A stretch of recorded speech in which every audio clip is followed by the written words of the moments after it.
Friends, evening ஸ்கூல்லேருந்து வர குழந்தைங்களுக்கு ரொம்ப பசியாக இருக்கும்.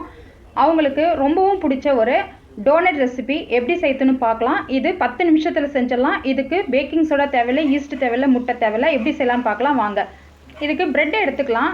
பிரெட் எடுத்து சுற்றில இருக்கிற அந்த சைடில் இருக்கிறதெல்லாம் கட் பண்ணி எடுத்துட்டு நம்ம தண்ணியில் போட்டு அழுத்தி நல்லா புழிஞ்சு, கொஞ்சம் கூட தண்ணி இல்லாமல் புழிஞ்சிக்கணும். ஒரு பவுலில் போட்டு நல்லா மாவு பிசைகிற மாதிரி பிசைஞ்சிக்கலாம். நல்லா பிசைஞ்சுக்கோங்க. இப்போ பிசைஞ்சு நல்லா உருண்டை உருட்டிக்கலாம். உருண்டை உருட்டி நல்லா தட்டிக்கலாம். வடை மாதிரி தட்டி உள்ள ஹோல்ஸ் போட்டுக்கலாம்.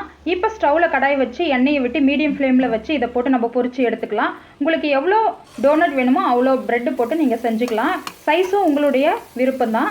சின்னதாகவும் போட்டுக்கலாம், பெருசாகவும் போட்டுக்கலாம். பாருங்கள், 2 பக்கமும் கோல்டன் ப்ரௌனாக வந்ததும் நம்ம எடுத்து வச்சுக்கலாம். ஒரு பிளேட்டில் எடுத்து வச்சுக்கிட்டு நம்ம சாக்லேட்டை வந்து மெல்ட் பண்ணிக்கலாம். நான் வந்து ஆல்ரெடி சாக்லேட்டை மெல்ட் பண்ணி வச்சுருக்கேன். உங்கள்கிட்ட என்ன சாக்லேட்ஸ் இருக்குதோ அதை நீங்கள் மெல்ட் பண்ணி எடுத்து ஒரு பவுலில் வச்சுக்கோங்க. இப்போ நம்ம இதை எடுத்து சாக்லேட்டில் டிப் பண்ணி எடுத்துக்கலாம். பாருங்கள், டோனட் சூப்பராக வந்திருக்கு. இப்போ நான் சாக்லேட்டில் டிப் பண்ணி எடுத்து ஒரு பிளேட்டில் சர்வ் பண்ணிக்கிறேன். இதுக்கு நீங்கள் டாப்பிங்ஸாக நீங்கள் எது வேணாலும் வந்து நீங்கள் போட்டுக்கலாம். சாக்லேட் சிப்ஸு, அது டாப்பிங்ஸ்லாம் நிறையா கடைகளில் விற்பாங்க. அதை வாங்கி நீங்கள் வந்து மேலே டாப்பிங் பண்ணிக்கலாம். ஒயிட் சாக்லேட்லேயும் டிப் பண்ணி எடுத்துக்கலாம், கண்டென்ஸ்டு மில்க்லேயும் டிப் பண்ணி எடுத்துக்கலாம், பவுடர்டு சுகர்லேயும் நீங்கள் டிப் பண்ணி எடுத்துக்கலாம். அது உங்களுடைய விருப்பம்தான். அவ்வளோதாங்க, டோனட் ரெடி ஆகிடுச்சு. இந்த டோனட்டை நம்ம சாப்பிட்டு பார்க்கலாம்.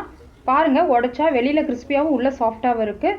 சூப்பராக எனக்கு வந்திருக்கு. டேஸ்ட்டும் நல்லாயிருக்கு. நீங்களும் ட்ரை பண்ணி பாருங்கள். ட்ரை பண்ணி பார்த்துட்டு கமெண்ட்ஸில் சொல்லுங்கள். பிடிச்சிருந்தா லைக் பண்ணுங்கள், ஷேர் பண்ணுங்கள், சப்ஸ்கிரைப் பண்ணுங்கள், பெல் ஐக்கானை கிளிக் பண்ணுங்கள். நான் உங்களை அடுத்த ஒரு சூப்பரான ரெசிபியோடு சந்திக்கிறேன். நன்றி, வணக்கம்.